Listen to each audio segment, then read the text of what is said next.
অবশেষে মারা গেলেন হতভাগা প্রবাসী স্বামী।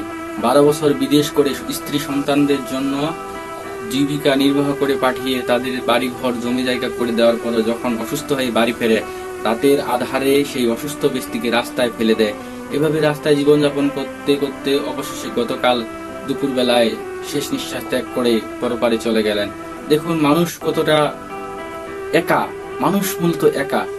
এই প্রবাসীকে না দেখলে আপনি কখনোই বুঝতে পারবেন না যে স্ত্রী সন্তান আপনজনদের জন্য সবকিছু করলো, নিজের 12টা বছর বিসর্জন দিল, রক্ত ঘাম পানি সব একত্রিত করে জীবিকা নির্বাহ করে তাদের উন্নত জীবন ব্যবস্থা দিল, তারাই তাকে রাস্তায় ফেলে দিয়েছে। তাই সবার আগে নিজের জীবন নিয়ে ভাবুন, নিজের সতর্ক থাকুন। সবার আগে নিজের জীবন, যেখানে নিজের জীবনের অস্তিত্ব নেই সেখানে কিছুই নেই।